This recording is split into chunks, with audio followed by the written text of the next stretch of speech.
Nous revoilà pour la partie 3, c'est la partie du montage des diffs, mais bon, les diffs ils arrivent déjà montés. Et du coup, on passe à la partie 4, fixation des corps de diff.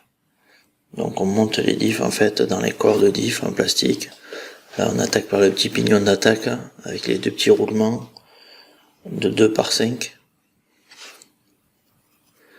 Le petit pignon, il y a une petite encoche, un petit méplat sur l'axe. Donc il faut réussir à l'aligner avec le petit méplat du pignon et il faut pas hésiter à appuyer parce que ça rentre un peu en force.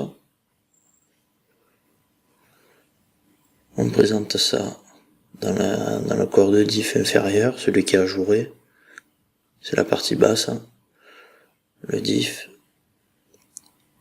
Les roulements montés dessus. On présente ça et on regarde le jeu axial qu'on a. Donc on voit bien que le diff il se balade. Donc il va falloir caler tout en réglant l'entredent entre le pignon d'attaque et la couronne. Donc là il faut faire un empilage de rondelles, il en faut quelques-unes. Genre 5 d'un côté et 2 de l'autre, quoi. Faut pas hésiter à caler, quoi. Sur la notice, il nous indique 3 dixièmes côté couronne, 5 dixièmes côté rien. Mais à mon avis, c'est plus ça.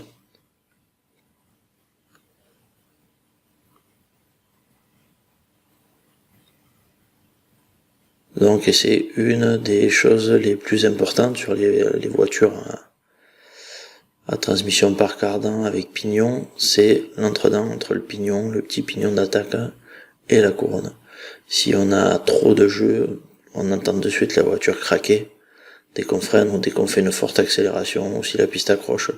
Après, si c'est du drift, c'est moins important, mais là, sur piste, c'est vraiment important.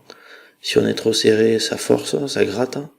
Si on n'est pas assez serré, ça craque. C'est-à-dire que les petites dents, elles sautent sur la couronne et puis on finit par tout fondre, quoi.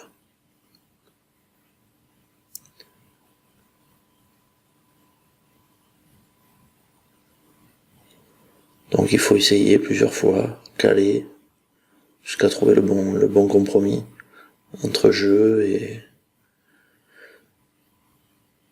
entre les pignons.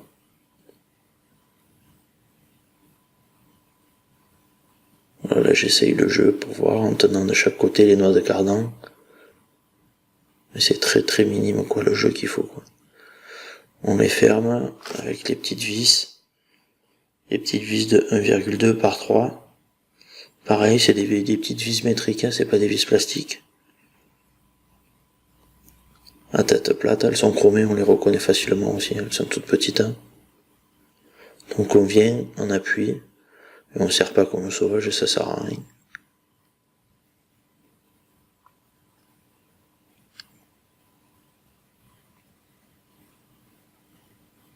Donc les diffs, avant de les monter, quand même, je vous conseille de les démonter, de les dégraisser avec de l'acétone parce qu'ils mettent une graisse de protection pour les flasques de diff. Et cette graisse, elle fait de la pâte. Alors entre le transport, tout ça, je pense que ça s'est transformé en pâte. Et je me suis retrouvé avec des diffs comme s'il y avait de la glu, je sais pas moi, de la gélatine à l'intérieur, quoi. C'était le diff il cirait et en plus il était dur. Donc il faut pas insister avec ce genre de montage, on démonte, on dégraisse, on remonte, soit sec, ça fonctionne aussi, soit avec de la graisse spéciale diff, c'est des graisses blanches à base de téflon, qui permettent de graisser, de protéger, mais aussi de ne pas glisser, contrairement à une graisse classique.